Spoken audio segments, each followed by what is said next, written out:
Dzień dobry, witamy Was w Sport Performance House. Rocznik. Co? Rocznik. Rocznik 2015, ale to jest farmazon, bo oni mają tylko rok, są tutaj, więc nie wiem dlaczego jest 2015. Ja pracuję od 2015, czyli projekt, czyli ja. Jest od 2015. Dobra. Bardzo fajne miejsce w Poznaniu, Robocza 4, zapraszamy.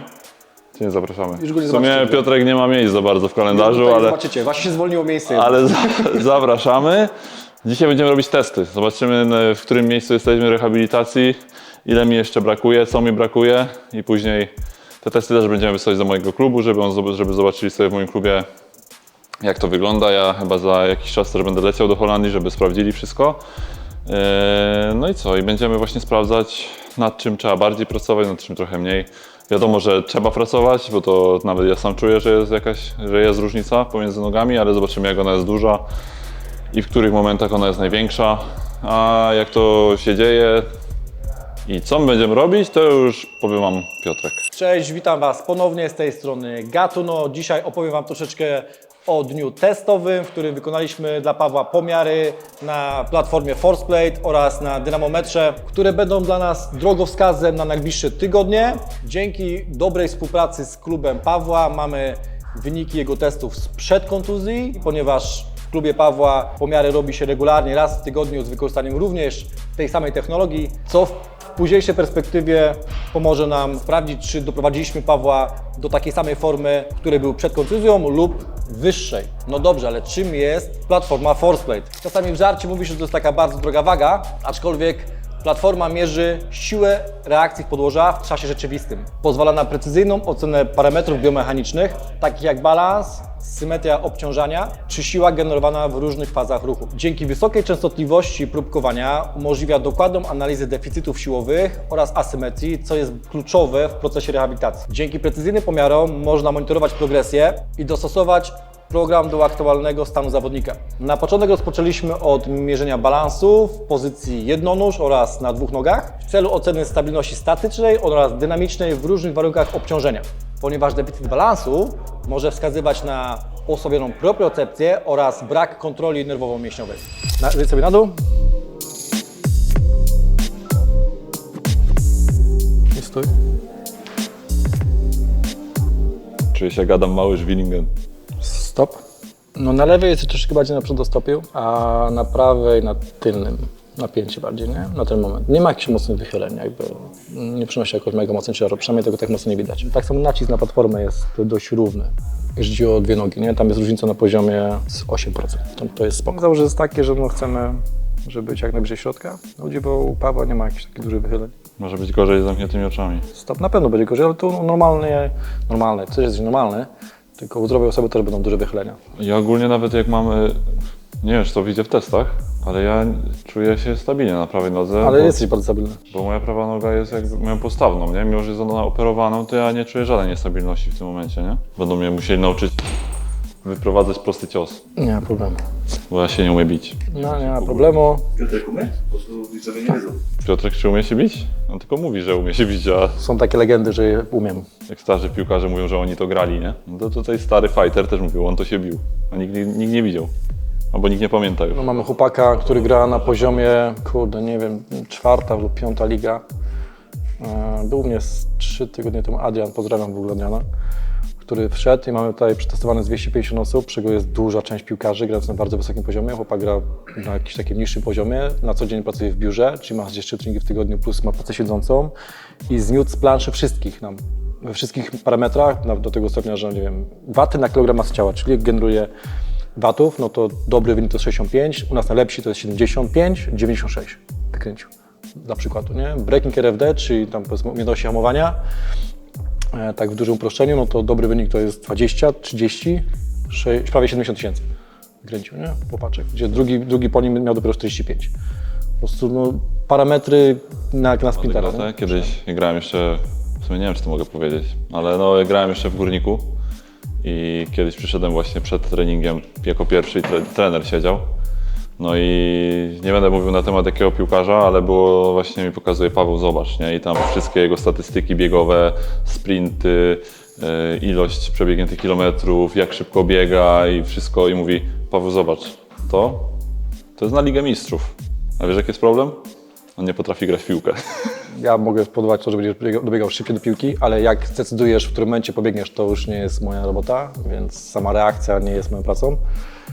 Może wyżej wyskoczyć, ale też musi wiedzieć, kiedy wyskoczyć i jak się ustawić, żebyś w ogóle był w dobrym miejscu, nie? Więc no, możemy poprawić wszystkie te parametry sportowe, no, ale jak piłka przeszkadza, no, to już nie pomożemy. Kolejnym testem był wsiad na 2 nogach w celu analizy wzorca ruchowego i zdolności do generowania siły w obu nogach. Również ocena asymetrii obciążenia, co jest istotne, tak jak w przypadku Pawła, przy urazie ACL-a, aby unikać kompensacji i przyciążenia nogi zdrowej. Teraz zrobimy sobie przysiady. Dobra, i zrobisz mi przysiad na 2 nogach. Gotowy? Raz, 2, 3, 4, 5. Jest też. Raz, 3, 4, 5. No i dawaj, idziemy. Jeszcze 5. Jeszcze 4, przepraszam.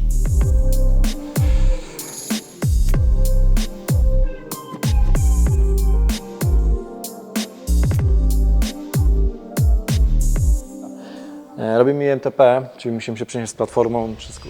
IMTP skład, czyli jak widzicie, Paweł chce pokonać nieruchomy obiekt. Jest to sztanga zaczepiona od dołu przez raki w pozycji przysiadu. Chce ją przepchnąć jak najmocniej potrafi. Wtedy mierzymy, tak właśnie byliśmy wcześniej, siłę reakcji podłoża na platformie. Jest to test siły izometrycznej całego łańcucha kinematycznego, dolnej części ciała, ale również oczywiście koru, no bo nie da się przepychać, nie angażując koru, co też jest ważne. Wynik wskazuje na ogólną zdolność do generowania siły, co koreluje z poziomem sprawności i gotowości do powrotu do sportu. Nie szarpnięcie, Wiem, tylko bardzo powolne narastanie siły. Takie powiedzmy, żebyś mi w 4 sekundzie pchał maksa, na jakiego się czujesz.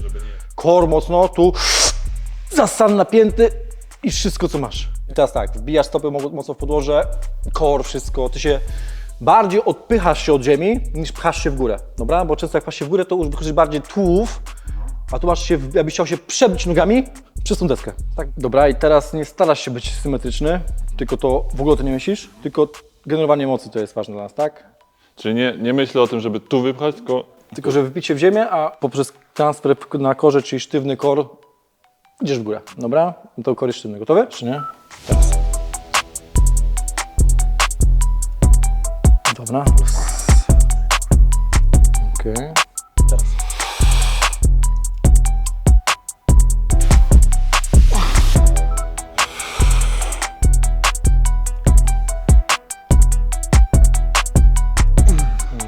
Ja mam coś takiego, że trochę mam, jeszcze trochę, że wiesz, jasne, jasne. Dzisiaj są pierwsze testy. że pierwszy raz robię coś takiego Jasne. i tak trochę testuję to kolano. Jasne. jeszcze. Dzisiaj są pierwsze testy, nie musisz iść na maksa, idziesz tyle, ile się czujesz. Prawa pomarańczowa, fioletowa jest lewa, nie? No widzimy, że lewa ucisnęła na poziomie gdzieś tam 1248, prawa 1057, nie? Więc już widzimy dużą zmianę, nie? To było oczywiste, że będzie to różnica. Tak, tak. Jest na poziomie gdzieś tam 18%, to nie jest dużo. Jesteśmy 8 tygodni, tak? Tak. Po operacji? Dobrze mówię? 8 tydzień, 8 albo 9 tydzień myślę, że będzie. Okej, no to nie jest źle, nie? Kolejnym ćwiczeniem jest single leg iso knee push. Ćwiczenie, jak widzicie, bardzo podobne do tego wcześniejszego, aczkolwiek wykonywane na jednej nodze. Również chcemy pokonać nieruchomy obiekt z wypchniętym kolanem delikatnym do przodu, by zaangażować mięśnie czworogłowe i z bardzo delikatnym zgięciem w biodrze. Mierzymy siłę izometryczną mięśnia czworogłowego, który jest kluczowe, jeżeli chodzi o stabilizację kolana, ponieważ spadek siły w mięsiu czworogłowym jest typowym skutkiem operacji krzyżowego przedniego, czyli zabiegu, który przeszedł Paweł.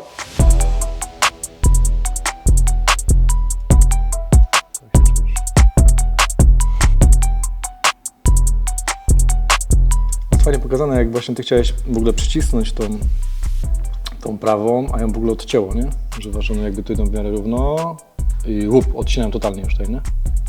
Lewa. I na prawej. No i 2 testy na prawej, 2 na lewej, średnio mamy 15% różnicy. Single leg Iso Ankle Push. Znowu jak widzicie jest podobnie, aczkolwiek tym razem kolanko jest wyprostowane, ale mamy delikatnie podniesioną piętę do góry, ponieważ będziemy tym razem chcieli się znów przepchnąć przez ten nieruchomy obiekt, który jest sztangą, aczkolwiek korzystując maksymalnie staw skokowy. Czyli będziemy mierzyć siłę mięśni, wszystko kurwa przez Ciebie. Czyli będziemy mierzyć siłę mięśni odpowiedzialnych za stabilność stawu skokowego. Dobra, teraz przez staw skokowy. Czyli kolano prostowane i pcha się stawem skokowym u górę. Kolano wyprostowane. Prostowane. Żeby staw skokowego było. Znaczy jak wiesz, powiedzmy delikatnie ugięte i zamknięte już, nie?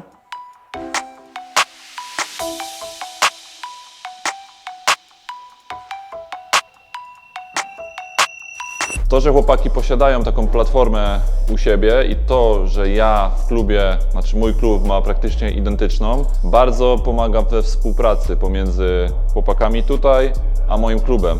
Mogą sobie skonwertować plik w PDF-ie, wysłać do mojego klubu, do trenera przygotowania motorycznego w moim klubie czy do lekarza i oni są praktycznie na bieżąco, w jakim miejscu aktualnie jestem. Oczywiście ja do Holandii za niedługo też się będę wybierał i klub będzie wszystko sprawdzał. Zobaczycie z tego odcinek, ale w codziennej pracy też są na bieżąco i wiem, że wielu ludzi to interesowało, a co z moim klubem? Właśnie tak między innymi mój klub jest informowany. Skąd i jak działają takie dane z mojego klubu? 2 razy w tygodniu przed śniadaniem przychodzimy do trenera przygotowania motorycznego i robimy 3 CMJ, czyli Country Movement Jumps. Po prostu stajemy na platformie i skaczemy 3 razy. Tak klub sprawdza naszą gotowość do treningu, czyli sprawdza nasze zmęczenie. Jeśli wynik z danego dnia jest dużo mniejszy niż średnia z wszystkich skoków z całego sezonu, trener po prostu widzi, że ten zawodnik w danym dniu jest zmęczony, podmęczony, nie wyspał się, cokolwiek i po prostu w treningu stara się zmniejszyć mu objętość treningową, tak żeby po prostu zawodnik nie doznał kontuzji. Te krótkie, szybkie testy robimy 2 razy w tygodniu. Oczywiście raz na miesiąc robimy takie obszerne testy. Może kiedy będę już zdrowy i wrócę do klubu, uda nam się wejść i pokazać Wam, jak wyglądają takie testy. Może nawet trener przygotowania motorycznego coś by więcej o nich opowiedział, ale to jest gdzieś tam melodia przyszłości. Czyli robisz to, chcesz iść biodrem do góry i wbijasz piętę. Następnie, jak widzicie, jest single leg Iso Hip Push, czyli znowu chcemy przepchnąć ten nieruchomy obiekt, aczkolwiek teraz biodrem, dlatego leżymy pod sztangą, w sensie Paweł leży, nie ja. Jest to test siły mięśni biodrowych, głównie pośladków, które są odpowiedzialne za stabilność miednicy, ale również też uczestniczą w stabilizacji kolana. Coraz lepszy w tym, nie? A niedobory siłowe w tej partii mogą powodować różne kompensacje, jak opuszczanie biodra. Cicho! Dziękuję! Ponieważ niedobory siłowe mogą prowadzić do nieprawidłowych wzorców ruchowych, które finalnie mogą zwiększyć nam ryzyko ponownego urazu, czego nie chcemy. 3. raz. A tak.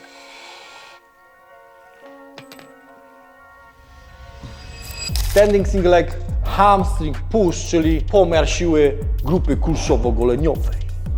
Dużo to robię, tym lepszy w tym. Które również wspierają stabilność kolana oraz działają antagonistycznie do mięśnia czworogłowego. Co to oznacza? Przeciwlegle. Tak, biceps, triceps, 4, 2. Antagoniści. Agonista, antagonista. Mięsień przeciwległy. Ale teraz...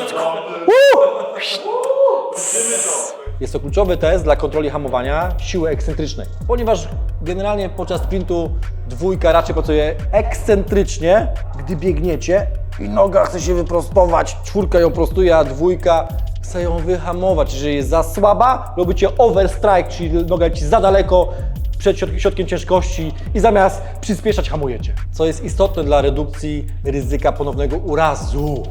Tego nie chcemy. Po raz kolejny. W kręgosłupie szczeliło, nie? W łokciu szczeliło. No, druga noga.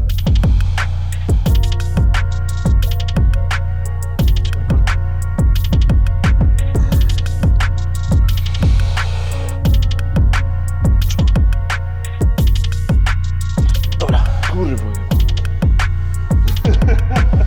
No to lewa wali 560 średnio, prawa 440. No i teraz klub programu, czyli 4.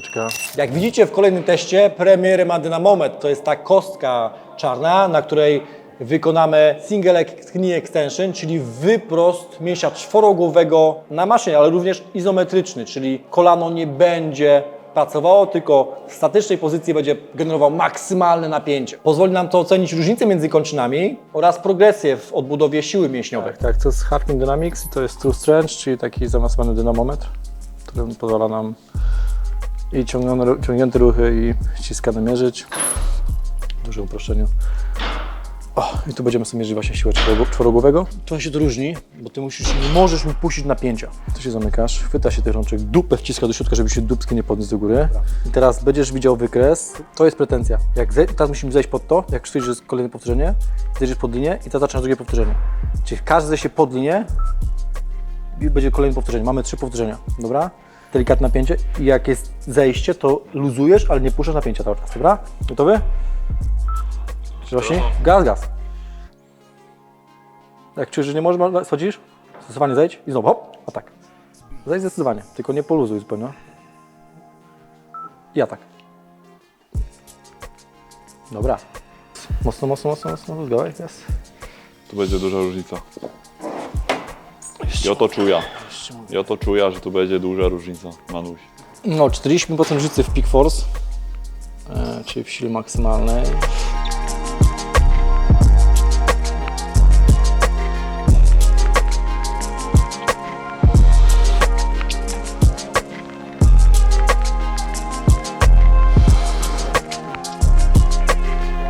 No 40% różnicy. Średnio, nie? Mówimy tutaj średnia z 2 testów. Dlaczego te testy są rzetelne i wartościowe? To jest bardzo ważne, czyli po co w ogóle je robimy? Obiektywne pomiary. Zarówno forceplate jak dynamometr izometryczny dostarcza nam precyzyjnych danych liczbowych, eliminując subiektywną ocenę, czyli taką na oko. Porównanie do danych sprzed kontuzji. Jak już wcześniej powiedziałem, dostaliśmy bardzo dużo pomiarów Pawła sprzed kontuzji, dzięki czemu wiemy, jakie parametry osiągał jako jeszcze zdrowy zawodnik. I kompleksowe podejście. Zestaw testów obejmuje wszystkie najważniejsze aspekty przy rehabilitacji ACL-a. Stabilność, siłę oraz symetrię obciążenia. A więc podsumujmy. Wykorzystanie forceplate oraz dynamometrów w procesie rehabilitacji ACL pozwala na rzetelną ocenę postępów oraz dokładne porównanie z okresem przed kontuzją. Dzięki temu możemy lepiej dostosować plan treningowy, minimalizując ryzyko ponownego urazu, co jest najważniejsze, i optymalizując powrót do pełnej sprawności Pawła. Dziękuję Wam za ten odcinek. Tym razem znowu był taki bardziej merytoryczny, bardziej dla takich sportowych świrów, że tak powiem. Dziękuję Wam za oglądanie. Zostawcie suba, lajka, komentarz. Dziękujemy. Dziękujemy. Pamiętajcie, że filmy w każdą niedzielę o 15.